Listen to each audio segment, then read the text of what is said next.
that I didn't need it, but probably I do. Yes, unfortunately, my chaplain, Margaret Maddox, cannot be with us this evening. Consequently, I've asked Councillor Len Bates to lead us in prayer with the Lord's Prayer.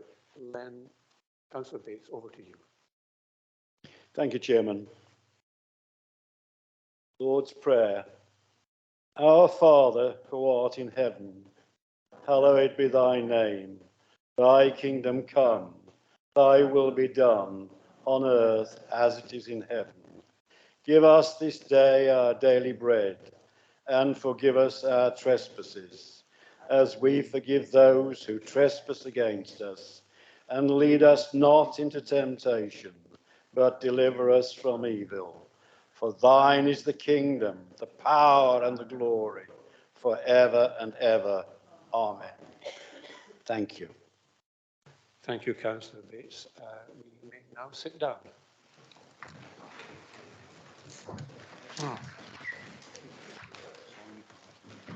The first thing which I must do this evening is introduce you to a new member of our officer team. Oh, in fact, she's just to the other side of Mr. Haywood, and it is Rebecca Cooper. She is the Deputy Monitoring Officer. That is to say, she is an immediate colleague of Lorraine Foulkes. Lorraine can't be with us this evening. Consequently, Rebecca is taking her place. And doubtless, since this is the first occasion when she's done so, please be assured we're very nice people and we'll be very nice to you, Rebecca. Thank you very much indeed. I'll now proceed to the agenda, if I may, and move to item 1. Do we have any priority business, Mr. Haywood? Mr. Chairman, I can confirm there's no priority business this evening. Thank you. Item 2, the minutes. The minutes of the meeting of the Council held on the 10th of May 2022. They are before you tonight at page 1 of your pack. Is it your wish that I confirm and sign the minutes of the Council held on the 10th of May 2022?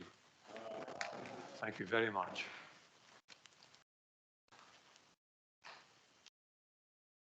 It won't work that way. It'll work that way. Thank you.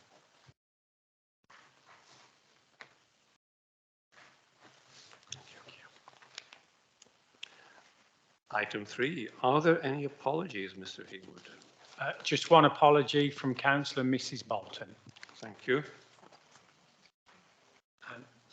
And we've just received one from Councillor Merrick. Thank you very much. Moving on then to item number 4.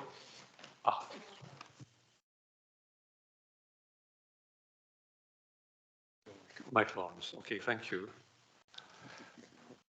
Item 4, declarations of interest. Do we have any declarations of interest, having seen the agenda? I see no hands raised.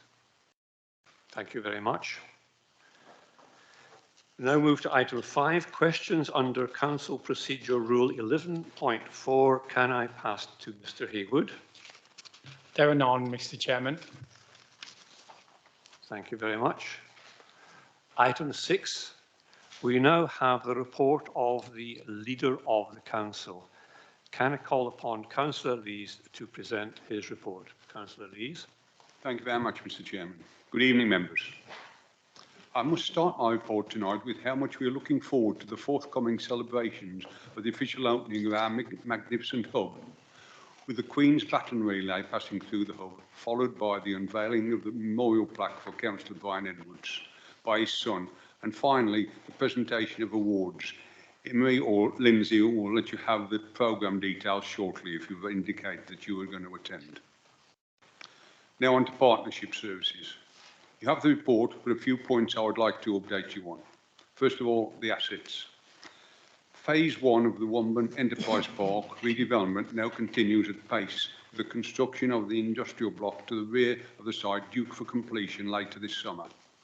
This will enable the 2 remaining tenants to move out from the main block into the new units when Phase 2 will commence, with the demolition of the main block and Morlock House.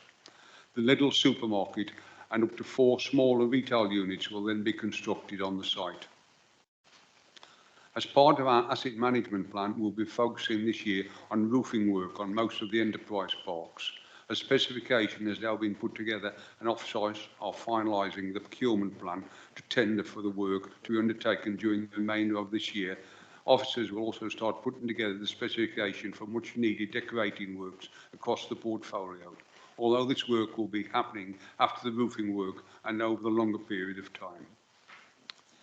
The concrete and drainage works needed at Landywood Enterprise Park are due to be started and completed this summer, and we're currently about to start replacing all the signage boards across all of our enterprise parks to a more modern and standard design, reflecting the council's business hub approach and branding any other way. So, is there any questions, anyone?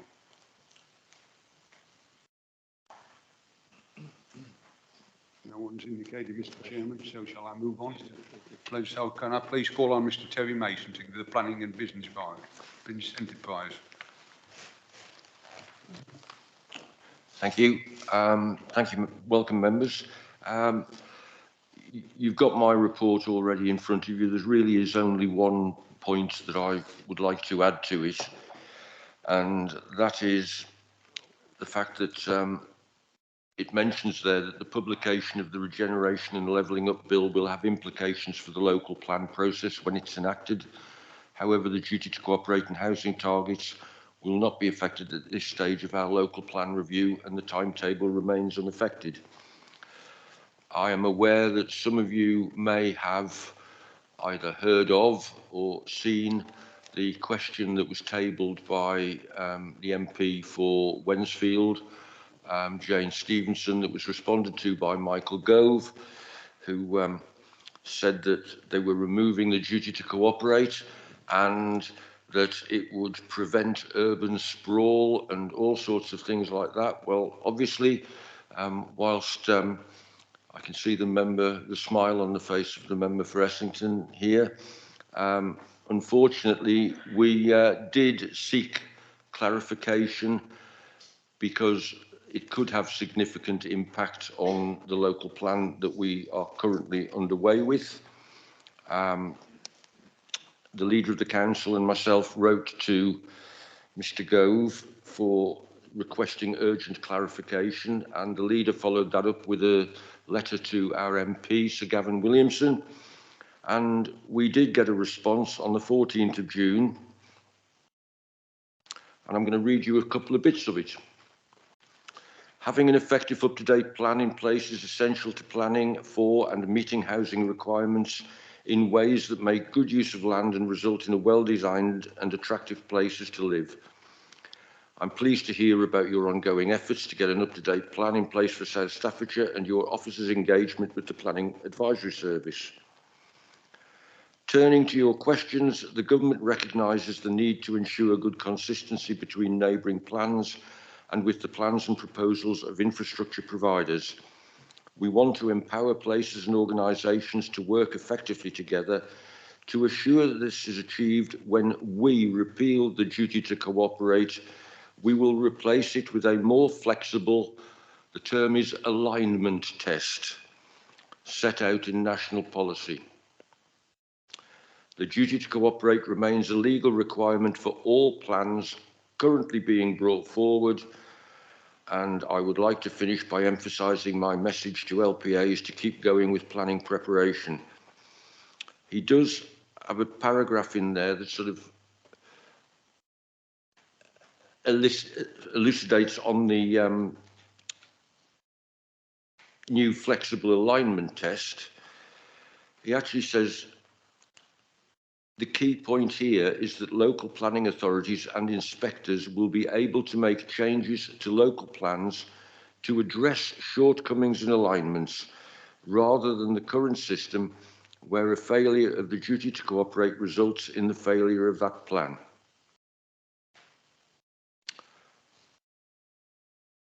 Now, as far as we read into that, that means that the inspector is at will during the course of the inspection to decide that the arguments of developers reign supreme over ours, and that he would have free will in that case to change the numbers that are in our local plan.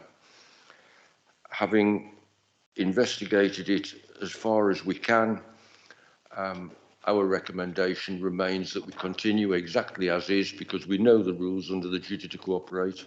If we delay, not only do we risk not having a plan at all, but we also risk going into uncharted territory where somebody else can rule on how many numbers we require in our plan. The rest of my report, I hope, is self-explanatory, but if anybody has any questions, I'm perfectly happy to try and answer them.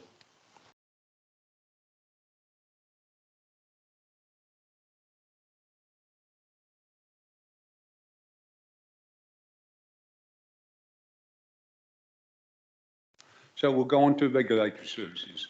Mrs. Heseltine. Thank you. Good evening, Mr. Chairman, officers and members. As is usual, this report contains all the relevant information, but there are a few items which I would like to highlight. Not surprisingly, during the summer period, there is always an increase in nuisance complaints, largely to do with noise. It will be interesting to see if the impact of the COVID-19 lockdowns was a major factor in the increases and whether complaints reduce as we learn to live with COVID-19. Improved working practices with Housing Plus Group continue, and another aspect of environmental protection work is detailed in this section of the report.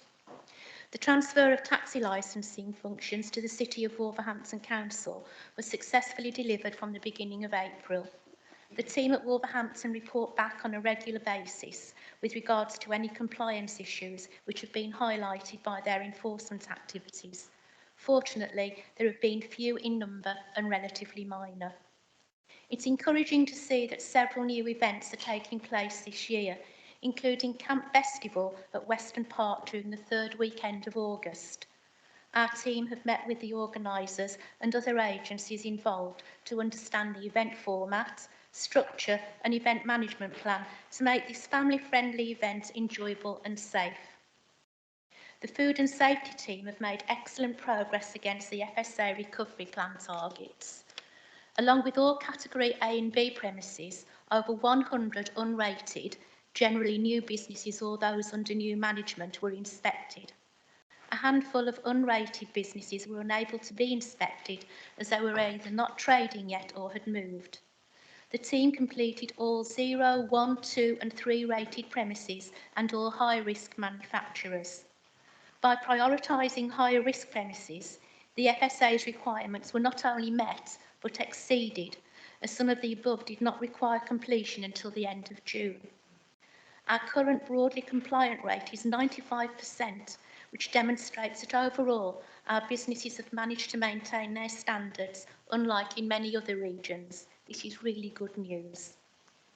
Fly tipping updates, including investigations and FPNs, are included on page 26 of this report. Disappointingly, although the figures for May were slightly higher by 5 than last year, the overall trend still appears to be going down. But the message is still the same. One fly tip is one too many, that actions have consequences and we will not tolerate fly tipping in our district. On April the 8th, our current RIPA application was approved and we will return to court in early July to apply for the next one. During June, members of the Enviro-Crime team will be presenting at a district-wide meeting of parish councils and also at Lower Penn Parish Council to find about Enviro-Crime and how communities can work together. To find out more, there are contact details in this report. The Staffordshire Jubilee Garden Party was held on June the 1st at the County Showground in Stafford. Not only was this to celebrate the Queen's 70-year reign, it was also an opportunity to recognise the collective works of various organisations, including South Staffordshire Council, throughout the COVID-19 pandemic. The corporate leadership team put forward colleagues, and those who attended included Jasmine Thomas and Graham Colling, Environmental Health and Licensing, Kelly Harris and Karen Richards, Planning, and Michelle Kettles and Chris Lander, Revenues and Benefits. Congratulations to all concerned. And once again, I would like to thank everyone on these teams for their continued hard work and dedication. Thank you.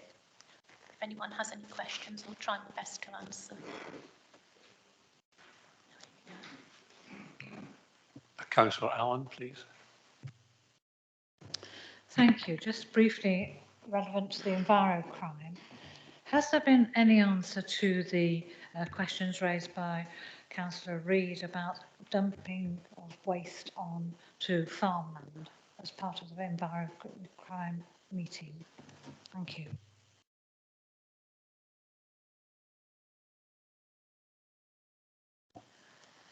Could you give me some more details and then I'll be able to get back to you? Thank you.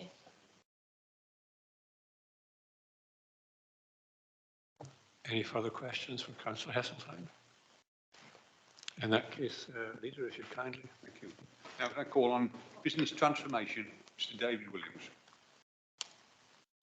Good evening, members. My report is as within the pack, but I'll just put out a couple of little points. As you'll notice in there, we are working in all the leisure centres now to ensure that the digital phones are now being worked on with the staff there so that they can be completely compliant with us and that we are up to date and secure. You also noticed within the report that we are now developing the website and we've got it down to 3 possible providers who this team are working really hard with to ensure that we are going to be able to give the best possible outcomes and the best possible website that we can use for our residents. We're working hard continually as well to ensure that the digital transformation and the electronic provision of information technology is carried out in the business hub. Any questions? I'll be happy to take them. Thanks, Lena.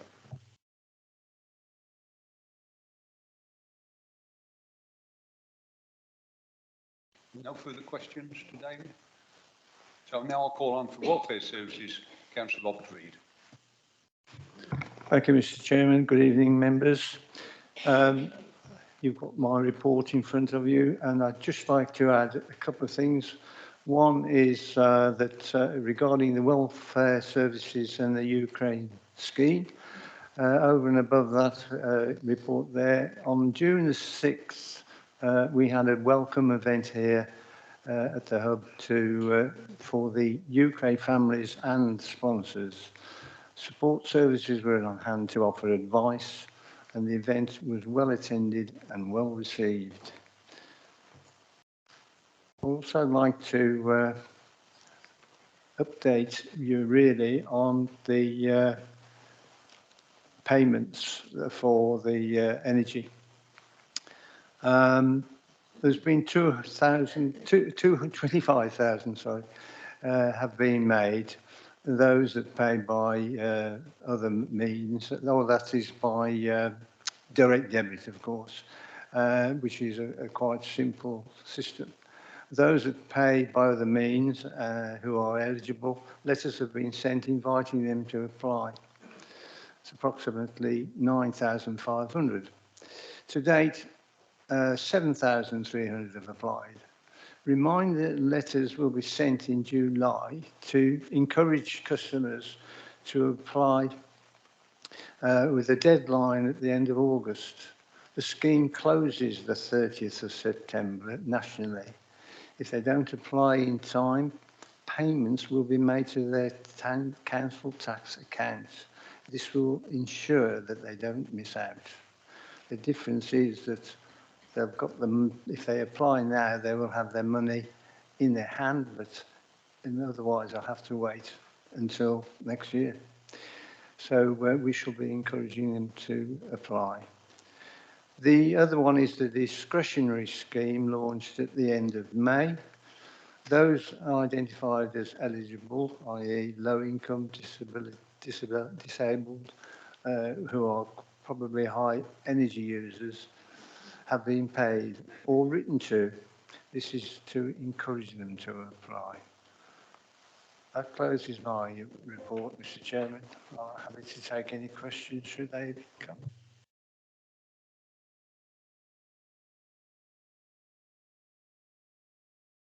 There's no further questions, Mr. Chairman.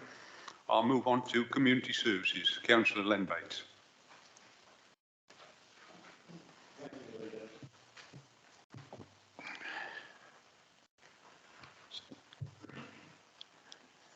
The Community Services Report. Good evening, members. I'd like to start off by talking about the street scene, and despite the optimal growing conditions of warm but reasonably wet weather, we still have managed to complete the area of the highway verges and open space grass cutting within the schedule. Moving on to tree work, since April 2022, we've visited 27 properties to complete quotations for tree work.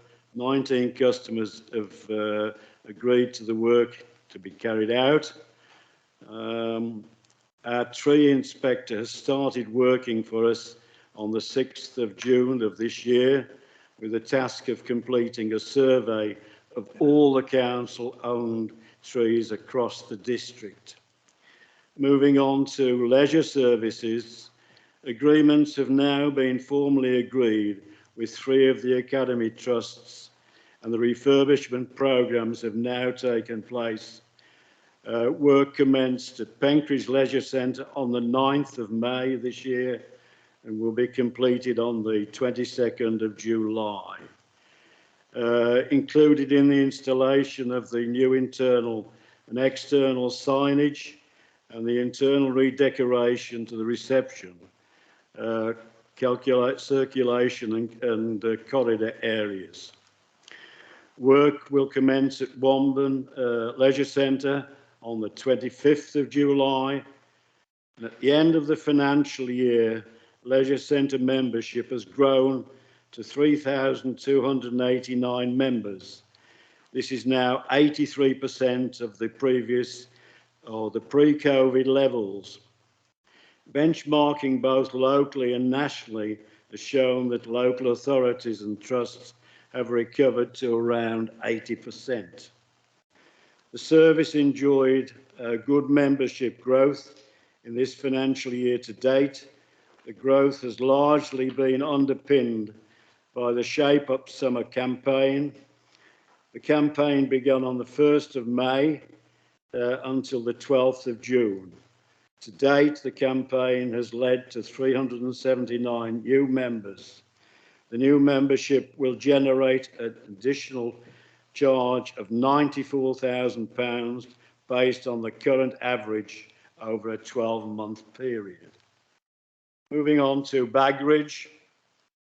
On Thursday, the 2nd of June, Bagridge Country Park did Her Majesty's the Queen's 70th year as our monarch and head of the Commonwealth by lighting of a beacon.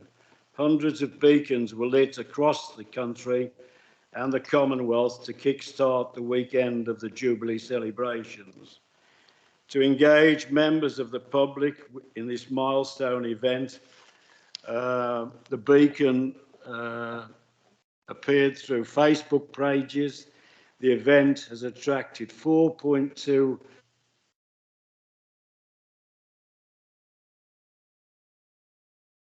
Am I losing you? No, that's fine. Moving on to the topic of the day, as it were, waste and recycling. The Blue Bag Recycling Service launched in May of this year. 46,000 residents received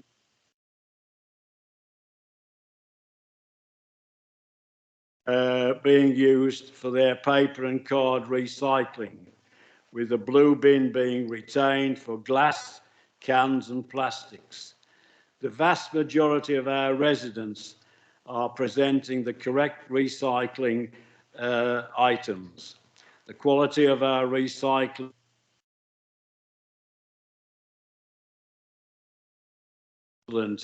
in order to further embed service changes.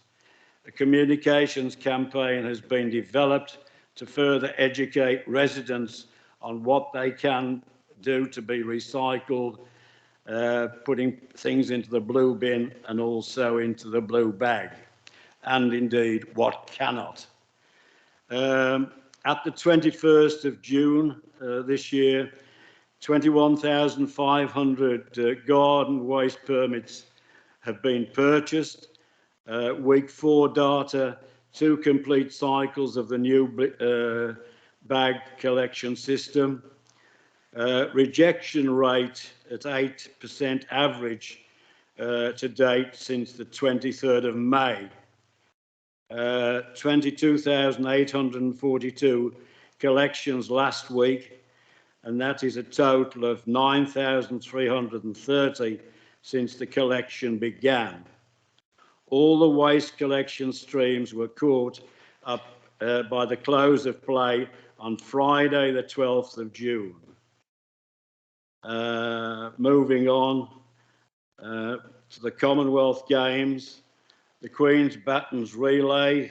The baton will pass through Codsall on Saturday, July the 23rd, beginning at Sucklings Green Lane, before moving to Wolverhampton Road. It will then be taken to the Codsall Middle School, where it will be marked by the Sports Festival, returning a series of activities from local school pupils and community sports clubs. Cycling time trial. The district will also see the cycling time trial pass through part of the district on Thursday the 4th of August. This will involve some road closure and parking restrictions. It will come into the district along Dudley Road, north along Stourbridge Road, and west back to Wolverhampton Woodhouse Lane. Residents and businesses along the route will be directly contacted to make them aware of the closures. Information and engagement drop sessions are also being set up. The first one took place on Monday the 23rd of May at Womben Library between 3 p.m. and 7 p.m, a second session being planned for July. An online event focused on business was also held on the 3rd of June. Moving on to climate change. During the last winter, the street scene team worked within the Forest of Mercia, Purton Parish Council, Bilbrook Parish Council, Lower Penn Parish Council and Himley Parish Council to help facilitate the planting of over 3,000 trees on sites across the district. We worked with Pattingham Parish Council and the Tiny Forest to set up the planting of a new woodland at Pattingham Playing Fields. Shortly, we'll be announcing and working with 21 winning applications to the South Staffordshire Climate Change. The prize fund allocated £200 grant funding to new climate change projects across the district, and we will be following the development of each project throughout the year. On May the 25th, we hosted our first Youth Climate Committee at the Council Hub.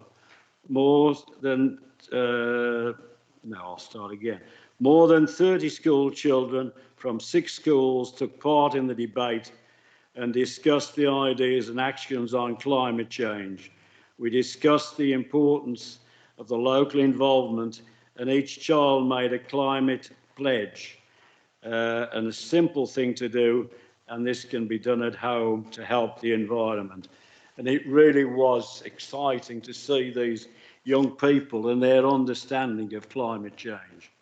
Mr. Chairman, this completes my report, and should there be any questions, I will do my best to answer them. Thank you.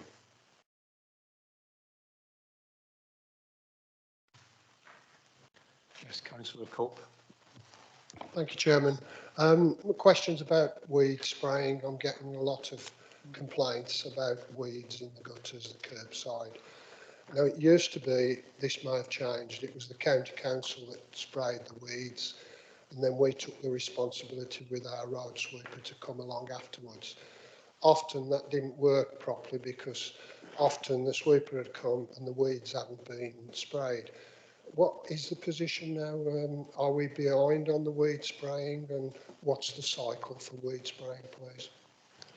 Cope. the situation, as you rightly say, it's the responsibility of Staffordshire County Council. And in recent years, they've carried this service out on 3 occasions. In the wisdom, they've decided to cut that down to 1 application. And I can assure you that Mark Jenkinson has been in touch with the County Council on this, and we're waiting for their comments. But you can rest assured we are on the case and we will keep members informed. Thank you. Councillor Hollis, I believe you wish to... Thank you. Yes, thank you. Yeah, obviously you've covered the blue bins and the recycling. I'm getting a lot of complaints. People don't know what to put in which bin. And I've been told that they're just putting everything in the grey bin for not ignorance, I suppose. I think we ought to try and get something out there which would give more information to what they can and what they can't. Plastics, for argument's sake. You say put plastics in the blue bin, but if you put hard plastics in, they won't take it. It's only like soft bottle plastics. We need to be more specific, I think, about what we can and what we can't. It's just a, you know, just a bit of information for you, basically. There's been a lot of work done by the team, and in my view, we've made it very clear as to what can be used and what should not be go into the various containers. Having said that, if you feel strongly about it, I will certainly talk with Mark Jenkinson on this with a view to putting out yet another pro forma.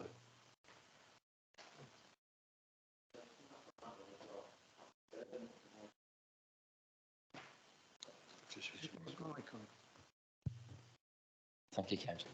Yeah, one of the other things I was told was the blue bag that we're given, people have been filling it with cardboard and paper. So they've been putting cardboard next to the blue bag because they can't get it in the blue bag. The blue bag isn't big enough. And obviously, I found today and spoke to somebody and they said if the cardboard is wet, they won't take it. So obviously, if it can't go in the blue bag, people are putting it on the floor and it's just getting blown around the streets.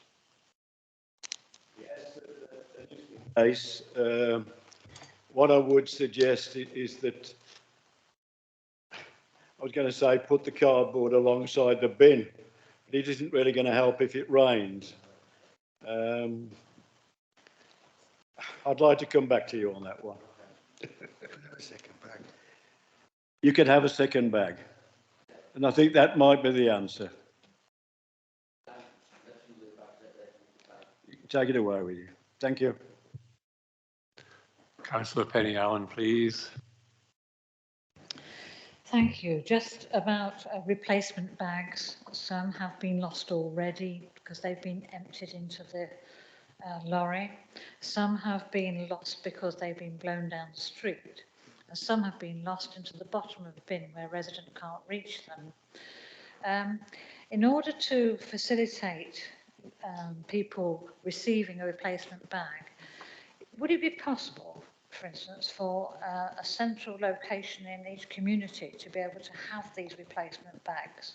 I think, I'm using an example from elsewhere, that local libraries can hold these in Wales, for instance, and I think something like that would be really useful. Is there a charge for these replacement bags, or are they going to be allowed to be free of use for a while? Thank you. There is no charge for the replacement bags. I think the point that you make is well made, and it is certainly something I will talk to the officers about, and I will come back to you with an answer. Thank you. I'm not aware of any further questions. And that being the case, Councillor Lees, would you like to make any closing remarks? No, Mr. Chairman, thank you very much. I think that's the presentation of my report and the officer and the members' their report. And if there's no further questions, I think you should move on to the next business. Thank you very much. We now move to items 7 to 13.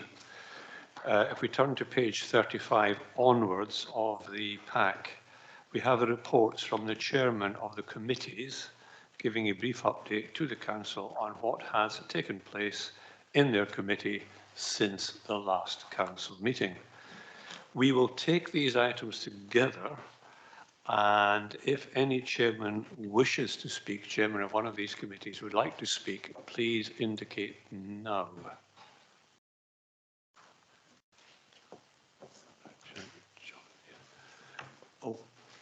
Okay, Councillor Michel, you were first to signal. Thank you very much, Mr. Chairman. Amongst the reports presented to the Audit Committee in this period was the Auditor's Annual Report on South Staffordshire Council 2020-2021. I won't go into too much detail, but in the executive summary, it just made some very good reading, which I think councillors or everybody should be aware of, or we ought to shout about. So I'd just like to read you a couple of lines on the three subjects there. Firstly, under financial sustainability, after investigation, they said, the council continues to be in a sound financial position. This has been achieved through robust financial management, identifying and delivering services and investments early, with member involvement throughout. The potential storm caused by COVID-19 has been weathered, and there are opportunities to embed some of the benefits that have become apparent. On governance, they say, the council has robust governance arrangements in place, identifying risk management, internal audit, and counter fraud. Our work this year has focused on developing a detailed understanding of the government arrangements in place of the authority and the changes investigated as a response to the pandemic. Our work on both business as usual governance and adopted structures has not identified any significant weakness in arrangements or improvement recommendations in relation to governance. And lastly, on improving economy, efficiency and effectiveness, their comment is, the authority has demonstrated a clear understanding of its role in securing economy, efficiency and effectiveness in the use of our resources. I just thought it was worth reiterating those and thanking our management team for the hard work they put in. Thank you. And if anybody has any questions, I'd be happy to try and answer them. Thank you. Thank you, Councillor Michel. I don't think we have any hands raised, and I would also like to thank you for what has been an extremely positive set of comments. Thank you so much. Mr. Bond.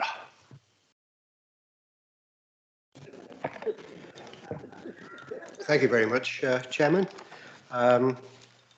As Mary always used to say, I'm 006.5. I'm not quite licensed to kill. I just want to make a couple of very quick comments, Chairman. At the last meeting of this council, we adopted a new code of conduct. The monitoring officer did present some training for us online on the 16th of June.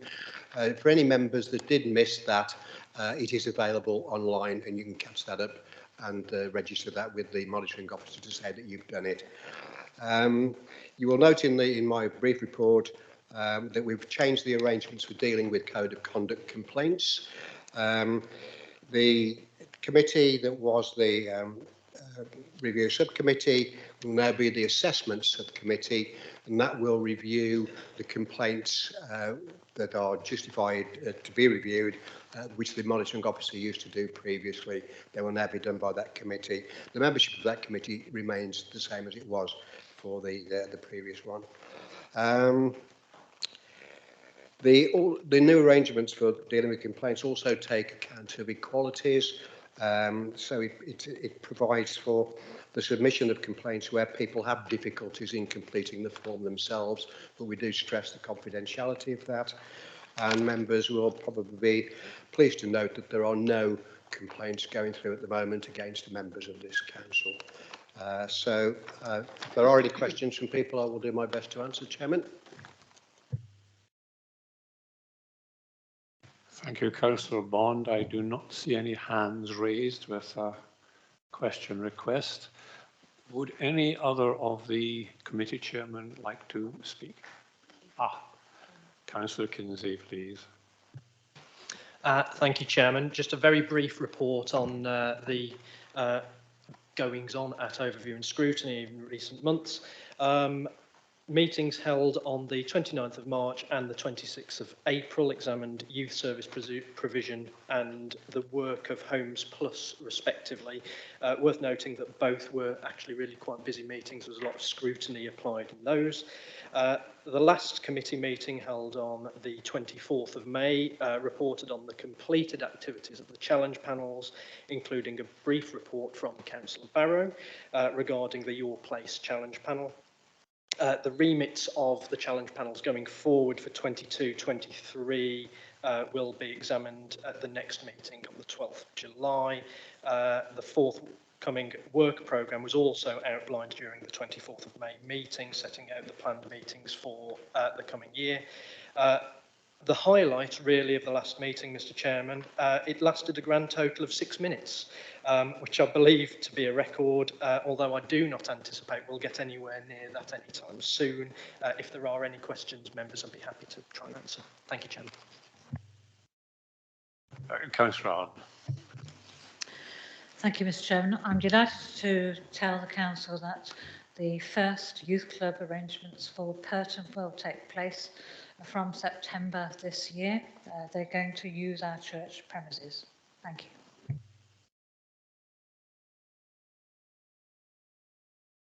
I see no further hands raised, and I take it that no other committee chairman wishes to address us. That being the case, we'll move on now to item 14. We now turn to page 49 to the report of the Corporate Director, Finance and Resources regarding the capital strategy. Can I call upon Mr Shakespeare to present his report? Thank you, Chairman, and good evening, members.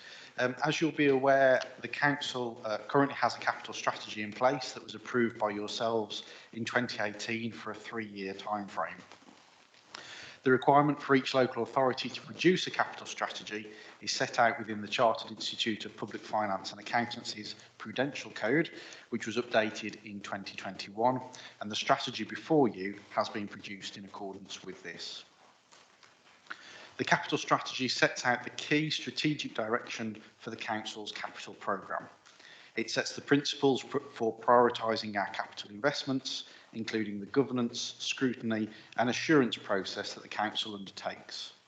It also provides an overview of the asset management process and our approach to risk management.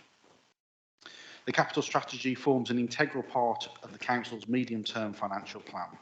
It is fundamental to the Treasury management strategy in relation to the investment requirements and to the achievement of the Council plan.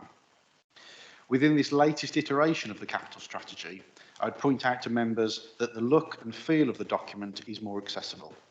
Revisions allow the strategy to be current for its entire life cycle, with the addition of key appendices such as the medium-term financial plan, the Treasury management strategy and the Council-approved capital programme, which are updated annually. Members will note that the strategy has been revised to a 5-year timeframe to align to the MTFS period. This period will run from the current financial year of 22-23 through to 26-27. However, any capital decisions taken will give consideration to the longer-term strategic impact on the local authority, ensuring an appropriate asset base to deliver services for future generations. I'm happy to take any questions.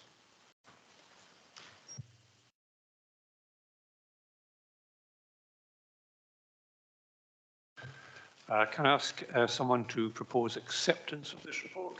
Mr Chairman, I propose that the Council accept the Capital Strategy 22-23 through to 26-27. Thank you. And a seconder? I'm happy to second that, Mr Chairman. Thank you, Councillor Heseltine. Are there any questions on Mr Shakespeare's report? It would appear not. Does anyone else wish to speak in that connection? Again, I think not. Is it your wish that the recommendation be carried? Those in favour, can I have a show of hands, please?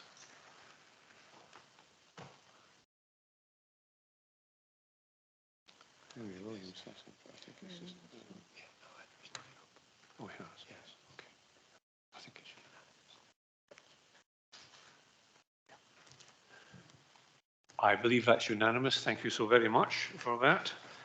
That being the case, the motion is carried. Thank you. This brings us to item 15 of the agenda. Am I right? Yes, I am. It's the Chairman's report. There's not very much to say, except that with one thing and another, not the least of which has been the Queen's Platinum Jubilee, it's been a pretty busy time for civic heads, including myself. In addition to that, I believe we had a very successful Civic Sunday a week ago, and it really was a first-class day, which I thoroughly enjoyed, and I had very, very favourable feedback from others who were there, including, by the way, the quality of the food, which was truly excellent.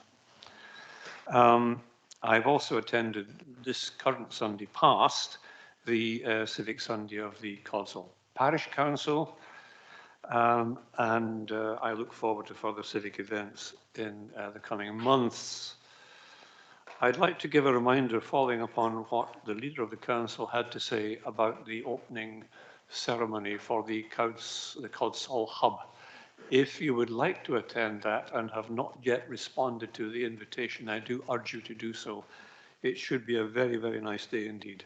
And I would remind you too that the memorial to the late Brian Edwards will be unveiled on that occasion, as well as the opening of the hub, which I think is a particularly special event. Having said all of that, I would like to welcome any of you who could care to do so to join myself and my consort in the members' room and in the cafeteria for refreshments. That said, I now declare the meeting closed. Thank you. Please stand whilst the Chairman and Vice Chairman leave the Council chamber.